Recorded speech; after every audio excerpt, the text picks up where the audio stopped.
कहानी की शुरुआत में हमें समंदर का एक सीन दिखाया जाता है जहाँ एक लड़की बंधी हुई होती है। वो डर से कांप रही होती है और उसके सामने एक आदमी खड़ा होता है। लेकिन ये कोई नॉर्मल आदमी नहीं है, ये एक साइको है जो लोगों को कैद करके उनके साथ खौफनाक खेल खेलता है। उसने कैमरा सेट किया हुआ है सब कुछ रिकॉर्ड करने के लिए, जैसे उसके लिए ये सब सिर्फ एंटरटेनमेंट हो। नीचे पानी में शार्क्स घूम रही होती है और वो लड़की बिल्कुल अकेली होती है। हर सेकंड उसके लिए जिंदगी और मौत का गेम बन चुका होता है। लेकिन असली सवाल ये है, ये सब शुरू कैसे हुआ? ये जानने के लिए चलो कहानी में जरा पीछे चलते हैं। कहानी ऑस्ट्रेलिया से शुरू होती है जहाँ एक कपल दिखता है, ग्रेग और हैदर। दोनों टूरिस्ट हैं और दिलचस्प बात ये कि इनकी मुलाकात भी उसी हॉस्टल में हुई थी जहाँ ये ठहरे हुए थे। ग्रुप के साथ घूमने आए थे, लेकिन शायद इन्हें थोड़ा अलग, थोड़ा ज्यादा खतरनाक कुछ चाहिए था। इसीलिए ये दोनों चुपचाप ग्रुप से अलग होकर एक शार्क केज एक्सपीरियंस लेने निकल पड़ते हैं। जल्द ही ये टकर्स एक्सपीरियंस नाम की एक कंपनी की बोट तक पहुंच जाते हैं। नाम सुनकर ही लगता है कि यहाँ एडवेंचर तो मिलेगा, लेकिन जैसे ही वो लोकेशन पर पहुंचते हैं माहौल कुछ अजीब सा लगता है। पूरी जगह सुनसान, ना कोई टूरिस्ट ना कोई हलचल, बस एक बूढ़ा आदमी डेव जो उन्हें साफ कह देता है कि टकर छुट्टियों पर है और आज कोई ट्रिप नहीं होगी। अब यहाँ थोड़ा सोचने वाली बात है, अगर सब बंद है तो फिर ये जगह खुली क्यों है? इसी बीच अचानक टकर खुद सामने आ जाता है, खुद को बोट का कैप्टन बताता है और कहता है कि यही इस पूरे एक्सपीरियंस का मालिक है। अजीब बात ये कि छुट्टियों पर होने के बावजूद वो बिना ज्यादा सवाल किए इन्हें ले जाने के लिए तैयार हो जाता है। शायद पैसों के लिए या फिर कुछ और वजह थी। खैर दोनों बोट में बैठते हैं और समुद्र की तरफ निकल पड़ते हैं। रास्ते में माहौल थोड़ा नॉर्मल करने के लिए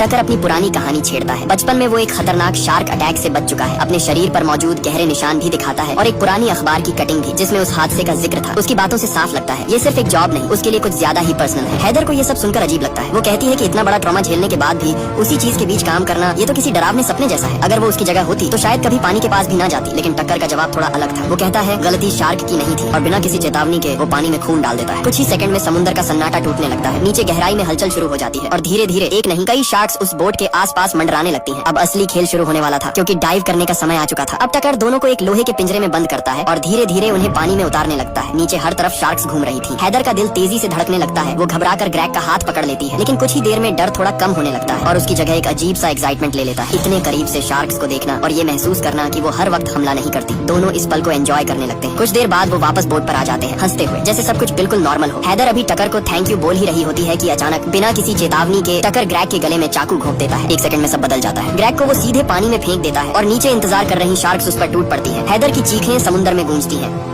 लेकिन वहाँ सुनने वाला कोई नहीं, सिर्फ गहराई और खामोशी। सीन अचानक बदलता है। अब हम एक अमेरिकन लड़की जफर को देखते हैं। वो गोल्ड कोस्ट के पास सर्फिंग करके एक छोटी सी दुकान पर रुकती है। बाहर से वो नॉर्मल लगती है, लेकिन उसके व्यवहार में एक दूरी साफ दिखती है, जैसे वो जानबूझकर लोगों से कटकर रहती हो। यहीं उसकी मुलाकात मौजिद से होती है, जो एक रियल एस्टेट एजेंट है और काफी परेशान लग रहा है। उसकी कार स्टार्ट नहीं हो रही और उसे एक केबल की जरूरत है। वो जफर से मदद मांगता है क्योंकि उसके पास बड़ी कैंपर वैन है जिसमें वो रहती भी है। रास्ते में दोनों के बीच बातचीत शुरू होती है और धीरे धीरे माहौल बदलने लगता है। पता चलता है कि दोनों को सर्फिंग का शौक है और बस यहीं से एक अजीब सी कनेक्शन बनने लगती है। लेकिन सवाल ये है, क्या ये मुलाकात सच में इतनी साधारण है या इसके पीछे भी कुछ छुपा हुआ है? रात का सीन है। जफर की वैन मौजिज के घर के बाहर खड़ी है। अंदर दोनों करीब आ चुके होते हैं। माहौल थोड़ा इमोशनल भी है और थोड़ा उलझा हुआ भी। इसी दौरान अनजाने में मौजिज एक छोटी सी चीज बाहर फेंक देता है, वो फिन की, जो सिर्फ बोर्ड में लगती है। उस वक्त ये छोटी सी बात लगती है, लेकिन आगे चलकर यही चीज अहम बनने वाली थी। अब मौजिज इस रिश्ते को लेकर सीरियस हो चुका था। उसके लिए ये कोई कैजुअल मुलाकात नहीं थी। वो साफ कहता है कि शायद कोई वजह है कि वो दोनों मिले हैं और उन्हें साथ रहना चाहिए। लेकिन जफर का अंदाज बिल्कुल अलग है। वो बंधने वालों में से नहीं। वो मौजिज के घर के अंदर तक नहीं जाती, दूरी बनाए रखती है, जबकि मौजिज पूरी तरह उससे जुड़ चुका होता है। वो उसके लिए दिल से पैनकेक बना रहा होता है, जैसे किसी अपने के लिए बनाता है। लेकिन जब वो वापस आता है जफर जा चुकी होती है, बस ऐसे ही बिना कुछ कहे। ये बात मौजिज को अंदर तक तोड़ देती है। दूसरी तरफ जफर फिर अपने उसी अकेलेपन वाले रूटीन में लौट जाती है। वो एक बीच पर सर्फिंग के लिए पहुंचती है, वैन पार्क करती है, बोर्ड निकालती है, लेकिन तभी उसे एहसास होता है कि फिन की उसके पास है ही नहीं, क्योंकि वो तो रात को ही खो चुकी थी। पास ही एक ट्रक खड़ा होता है। जफर मजबूरी में उसमें तलाश शुरू कर देती है, शायद कुछ मिल जाए। तभी अचानक उसे पीछे से कदमों की आवाज सुनाई देती है। वो मुड़ती है और सामने खड़ा होता है टकर। वही हल्की सी मुस्कान, लेकिन इस बार कुछ अलग सा एहसास। बिना कुछ पूछे वो उसे एक फिन की दे देता है, जैसे उसे पहले से पता हो कि उसे क्या चाहिए। वो कैजुअली कहता है कि उसके पास ऐसी बहुत सारी हैं और साथ ही जफर की तारीफ करता है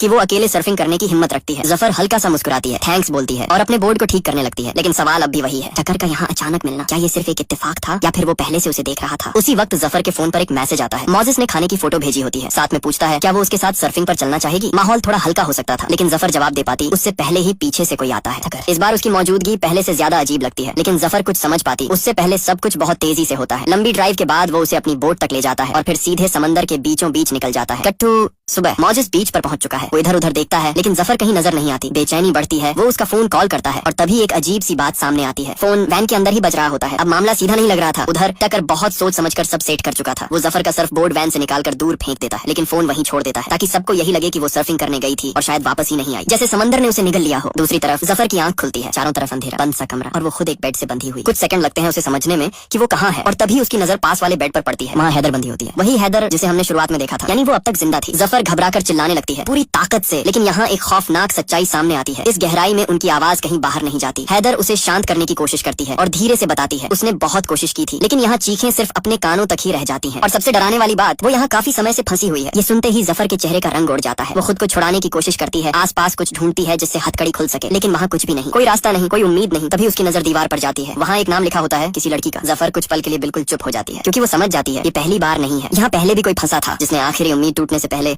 अपना नाम दीवार पर छोड़ दिया, जैसे एक निशानी कि वो कभी यहाँ थी और शायद कभी वापस नहीं जा पाई। उधर टक्कर बिल्कुल नॉर्मल तरीके से डेक पर बैठा मछली पकड़ रहा होता है, जैसे कुछ हुआ ही ना हो। नीचे उसी बोट के अंदर जफर और हैदर अपनी जिंदगी के लिए जूझ रही थी। जफर धीरे से हैदर से पूछती है, क्या तुम्हें कोई ढूंढने आएगा? हैदर कुछ पल चुप रहती है, फिर कहती है, मैं यहाँ अकेली नहीं आई थी, एक लड़का भी था मेरे साथ, लेकिन उसके साथ क्या हुआ वो तुम जानना नहीं चाहोगी। इतना सुनना ही काफी था। जफर समझ चुकी थी। कुछ देर बाद हैदर वही सवाल उससे पूछती है। जफर हल्की सी मुस्कान लाती है, लेकिन आंखों में उदासी साफ दिखती है। वो कहती है, मुझे भी कोई मिस नहीं करेगा, लेकिन उसे ये नहीं पता था कि कोई है जो इस वक्त सच में उसकी फिक्र कर रहा है। मौजिस। जब वो देखता है कि जफर की वैन बीच से टो की जा रही है, तो उसके दिमाग में अलार्म बज जाता है, क्योंकि वो जानता है वो वैन ही उसका घर है और वो उसे छोड़कर कहीं नहीं जाती। यही बात उसे सीधा पुलिस स्टेशन तक ले जाती है, लेकिन वहाँ उसकी बात को कोई सीरियस नहीं लेता। उसे कह दिया जाता है कि वो एक घूमने वाली सरफर है, शायद कहीं निकल गई होगी। ये सुनकर मौजिस समझ जाता है कि अगर उसे सच जानना है तो खुद ही ढूंढना पड़ेगा। दूसरी तरफ जफर पूरा दिन कोशिश करती रहती है, हाथ पैर मारती है, लेकिन बंधनों से निकल नहीं पाती। हर मिनट के साथ उम्मीद कम होती जा रही थी। फिर रात होती है और उसी अंधेरे में उसे एक छोटा सा मौका दिखता है। उसकी नजर हैदर की बिकिनी पर जाती है, जिसके अंदर एक पतला सा वायर लगा होता है। जफर धीरे से उसे निकालती है और हथकड़ी खोलने की कोशिश शुरू करती है, लेकिन हालात उनके खिलाफ थे। कमरा बहुत गर्म था, दोनों का गला सूख रहा था। हैदर जल्दी से पानी पी लेती है, लेकिन जिस तरह वो खुद को ढकने की कोशिश करती है, वो टक्कर की नजर से बच नहीं पाता। ऊपर से ही उसे कुछ अजीब लगता है। वो नीचे आता है और चादर हटाने ही वाला होता है कि तभी जफर तेजी से उसका ध्यान अपनी तरफ खींचती है। मेरा खाना मुझे दे दो। एक सेकंड का भी ध्यान भटकना उनके लिए मौका बन सकता था। अब सवाल ये था, क्या ये छोटा सा प्लान उन्हें बचा पाएगा, या टक्कर सब समझ चुका है। वो पानी पीती है, बस एक पल की राहत, और यही उसकी सबसे बड़ी गलती बन जाती है। कुछ देर बाद टक्कर वहाँ से निकल जाता है और जफर तुरंत हथकड़ी खोलने की कोशिश में लग जाती है। हाथ कांप रहे होते हैं, सांस तेज, लेकिन अचानक उसकी नजर धुंधली होने लगती है। जिस पानी को उसने पिया था उसी में बेहोशी की दवा मिली हुई थी। वो खुद को संभाल भी नहीं पाती कि टक्कर वापस आकर उसे पकड़ लेता है। जब जफर होश में आती है तो सब कुछ बदल चुका होता है। वो अब डेक पर एक कुर्सी से कसकर बंधी होती है, सामने हैदर भी बंधी होती है और उनके सामने एक कैमरा। सब कुछ रिकॉर्ड हो रहा होता है। टक्कर इसे अपना शो कह रहा होता है। वो अजीब सी बातें करने लगता है, शार्क की तारीफ, उनकी ताकत, और फिर कहता है कि असली गॉड ऊपर नहीं नीचे है, उसी पानी में जहाँ से सब शुरू हुआ और जहाँ सब खत्म होगा। फिर वो हैदर के बाल काटता है, उन्हें अपने पास रखता है जैसे कोई ट्रॉफी। अगले ही पल वो पानी में खून डाल देता है। कुछ ही सेकंड में नीचे हलचल शुरू हो जाती है। शार्क्स। टक्कर बिना किसी झिझक के हैदर को पानी में धक्का दे देता है।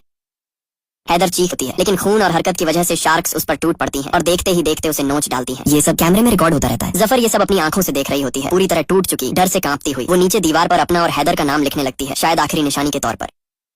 लेकिन तभी उसकी नजर बाकी नामों पर जाती है, एक नहीं दर्जनों नाम, लड़कियों के नाम। अब उसे समझ आता है टक्कर सिर्फ पागल नहीं है, वो एक सीरियल किलर है। उसने पहले भी कई टूरिस्ट लड़कियों को ऐसे ही मारा है। पास रखी वीडियो टेप्स और उनके साथ रखे बाल हर शिकार की कहानी बयान कर रहे होते हैं। अब एक नई टेप जुड़ चुकी है हैदर की, और अगली जफर की होने वाली है। सुबह होती है और समुद्र में हैदर के जिस्म के टुकड़े तैरते हुए नजर आते हैं, एक खामोश डरावना सच। उधर मौजस बीच पर भटक रहा होता है, बेचैनी साफ दिख रही होती है। तभी उसे जफर का सर्फ बोर्ड मिलता है। सारा सामान वहीं पड़ा है, लेकिन जफर गायब है। अब ये सिर्फ गुमशुदगी नहीं, कुछ बहुत गलत हो चुका है। रात होते ही टक्कर फिर नीचे आता है। इस बार उसके हाथ में पानी और ब्रेड है, लेकिन जफर गुस्से में सब कुछ ठोकर मार कर गिरा देती है। आंखों में डर नहीं, गुस्सा है। वो चिल्लाकर कहती है, तू खुद को शार्क समझता है, लेकिन असल में तू सिर्फ एक कीड़ा है। टक्कर कुछ नहीं बोलता, बस उसे देखता है और चला जाता है। थोड़ी देर बाद जफर की नजर पास पड़ी बाल्टी पर जाती है। वो धीरे से उसका हैंडल तोड़ती है और उसे नुकीला बना लेती है। अब वो तैयार है, क्योंकि उसे पता है टक्कर फिर आएगा। और सच में थोड़ी देर बाद वो वापस आता है, इस बार हाथ में इंजेक्शन, क्योंकि जफर ने पानी नहीं पिया था। उसे बेहोश करना जरूरी था। जैसे ही वो करीब आता है, जफर झटके से हमला करती है और बिना एक सेकंड गंवाए उस नुकीले हैंडल को पूरी ताकत से उसके अंदर घुसा देती है। टक्कर दर्द से चीखता हुआ पीछे गिरता है और बस उसी पल जफर मौका नहीं गंवाती। वो झट से उसकी पैंट से चाबी निकालती है और खुद को आजाद कर लेती है। हाथ कांप रहे होते हैं, सांसें बेकाबू, लेकिन वो रुकती नहीं। लेकिन टक्कर भी इतना आसान नहीं था। जैसे तैसे वो उसके पास पहुंचता है और उसके पैर में इंजेक्शन घुसा देता है। अब जहर अपना काम शुरू कर चुका था। जफर लड़खड़ाते हुए ऊपर की तरफ भागती है, किसी तरह रेडियो तक पहुंचती है, मदद के लिए कॉल करती है, बार बार, लेकिन हर बार सन्नाटा, कोई जवाब नहीं। तभी उसकी नजर दूर समुद्र में एक बोट पर पड़ती है। उम्मीद की एक किरण। वो पूरी ताकत से चिल्लाती है, हाथ हिलाती है, लेकिन वहाँ म्यूजिक बज रहा होता है, पार्टी चल रही होती है और उसकी आवाज उस तक पहुंच ही नहीं पाती। उसी वक्त पीछे से कदमों की आहट। टक्कर वापस आ चुका था। जफर तुरंत उसका कैमरा उठा लेती है। टक्कर उसे रोकने की कोशिश करता है, मांगता है कि कैमरा वापस दे, लेकिन इस बार जफर रुकने वाली नहीं थी। गुस्से में वो कैमरा सीधा पानी में फेंक देती है और उसी धक्का मुक्की में खुद भी समुद्र में गिर जाती है। ठंडा पानी, कमजोर होता शरीर, लेकिन फिर भी वो तैरती है, पूरी कोशिश करती है उस दूर वाली बोट तक पहुंचने की, पर बीच में ही उसकी ताकत जवाब दे देती है। आंखें बंद होने लगती हैं और वो बेहोश हो जाती है। टक्कर बिना देर के पानी में कूदता है, उसे पकड़ता है और वापस बोट पर ले आता है। फिर से वही कैद, नीचे अंधेरे में बंद, लेकिन इस बार एक फर्क था, कैमरा खत्म हो चुका था और बिना कैमरे के उसका शो अधूरा था। इसीलिए वो जफर को मारने करने का प्लान टाल देता है और फैसला करता है कि पहले नया कैमरा लाएगा। दूसरी तरफ अब पुलिस भी एक्टिव हो चुकी होती है, लेकिन मॉजिस को अभी भी चैन नहीं मिलता। कुछ तो गड़बड़ है, ये एहसास उसे छोड़ नहीं रहा था। वो बीच की पार्किंग की सीसीटीवी फुटेज चेक करता है और वहीं उसे एक क्लू मिलता है। जफर की वैन के पीछे एक ट्रक, टक्कर का ट्रक, जिस पर साफ लिखा होता है टक्कर्स एक्सपीरियंस। अब सब कुछ साफ होने लगता है। मॉजिस तुरंत उस नाम को सर्च करता है, एड्रेस निकालता है और बिना वक्त गंवाए वहाँ पहुँच जाता है। समुद्र के बीच खड़ी वही बोट। जैसे ही वो उस पर चढ़ता है, नीचे से हल्की हल्की चीखों की आवाज आती है। जफर वो जिंदा है। मॉजिस बिना सोचे दरवाजा तोड़ता है, नीचे दौड़ता है और वहाँ जफर को जंजीरों में बंधा देखता है। जफर उसे देखकर एक पल के लिए खुश होती है, लेकिन उतनी ही हैरान भी। इतना सब होने के बाद वो यहाँ तक कैसे पहुँच गया? वो जल्दी से कहती है, ऊपर जाओ, कुछ लाओ, मुझे खोलो और पुलिस को कॉल करो।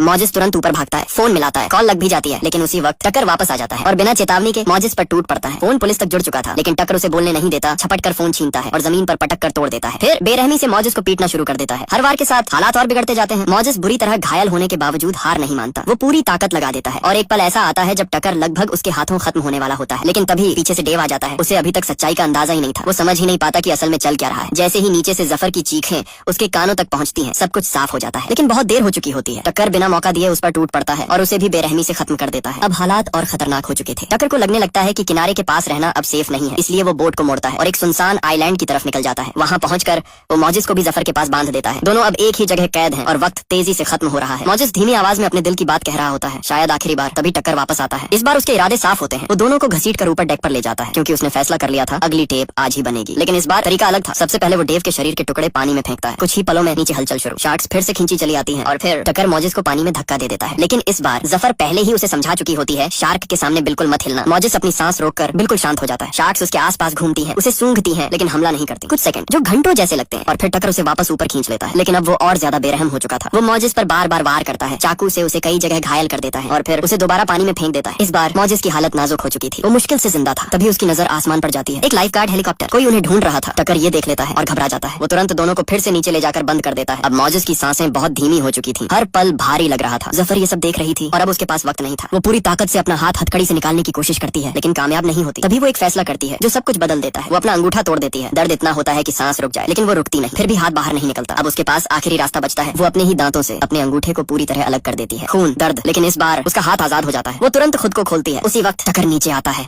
हाथ में इंजेक्शन, उसे फिर से बेहोश करने के लिए। लेकिन इस बार जफर तैयार थी। वो उसे चकमा देती है, जोर लगाकर उसे कमरे के अंदर धकेलती है और बाहर से दरवाजा बंद कर देती है। अब खेल पलट चुका था। जफर भागते हुए ऊपर जाती है और बोट का सिस्टम स्टार्ट कर देती है, लेकिन खेल अभी खत्म नहीं हुआ था। टक्कर किसी और रास्ते से ऊपर पहुंच जाता है और आते ही बोट का पूरा सिस्टम बंद कर देता है। इंजन चुरास्ता बंद। अब जफर के पास सिर्फ एक ही रास्ता था, लड़ो या खत्म हो जाओ। वो बिना सोचे टक्कर पर टूट पड़ती है। दोनों के बीच जबरदस्त भिड़ंत होती है। हर वार में जान लगी होती है और जैसे ही उसे एक छोटा सा मौका मिलता है, वो सीधे पानी में कूद जाती है। सामने उसे एक आइलैंड दिख रहा होता है, जहाँ दूर से लाइट्स चमक रही होती हैं। म्यूजिक, एक शादी का रिसेप्शन चल रहा था। उम्मीद बस थोड़ी दूर, लेकिन हालात उसके खिलाफ थे। उसका हाथ पहले से जख्मी था, खून पानी में फैल रहा था और नीचे शार्क्स घूम रही थी। ऊपर से टक्कर भी पीछा नहीं छोड़ता। वो एक छोटी बोट लेकर उसके पीछे लग जाता है। जफर पूरी ताकत से तैरती है, हर स्ट्रोक के साथ मौत से दूर भागती हुई और आखिरकार किसी तरह आइलैंड तक पहुंच जाती है। लेकिन किस्मत फिर पलट जाती है। कुछ करने से पहले ही टक्कर उसे फिर से पकड़ लेता है। एक बार फिर इंजेक्शन और अंधेरा। जब वो होश में आती है, सब कुछ बदल चुका होता है। इस बार रोल बदल दिए गए थे। कुर्सी पर अब मॉजिस बंधा हुआ था और जफर को हार्नेस में लटका दिया गया था। टक्कर अपना नया शो शुरू करने की तैयारी कर रहा था। तभी पानी में हलचल होती है। एक बड़ी छाया, ग्रेट व्हाइट शार्क, इतनी विशाल कि बाकी सारी शार्क्स उसके आते ही गायब हो जाती हैं। टक्कर भी कुछ पल के लिए चुप हो जाता है, बस उसे देखता रहता है, जैसे किसी पुराने जान पहचान वाले को देख रहा हो। उसे याद आता है बचपन में इसी शार्क ने उस पर हमला किया था, फिर भी उसके लिए वही गॉड थी। एक अजीब सा लगा, एक पागलपन। बिना वक्त गंवाए वो जफर को पानी में छोड़ देता है। लेकिन इस बार जफर पूरी तरह होश में थी। टक्कर एक हारपून उठाता है शार्क को उकसाने के लिए, लेकिन हाथ से फिसल जाता है और जफर के पास गिरता है। बस यही मौका था। जफर तुरंत उसे पकड़ती है, खुद को आजाद करती है और पानी में गिर जाती है। नीचे गहराई में उसकी नजर शार्क से मिलती है। कुछ सेकंड आमने सामने। शार्क उसकी तरफ बढ़ती है, लेकिन हमला नहीं करती, जैसे वो पहचान गई हो। ये भी लड़ रही है, ये भी सर्वाइवर है। जफर के अंदर फिर से हिम्मत जाग जाती है। वो तुरंत ऊपर की तरफ तैरती है, दोबारा बोट पर चढ़ती है और टक्कर पर टूट पड़ती है। दोनों के बीच आखिरी लड़ाई शुरू हो जाती है। टक्कर का संतुलन बिगड़ जाता है और वो सीधे डेक से फिसलकर पानी में जा गिरता है। कुछ ही सेकंड में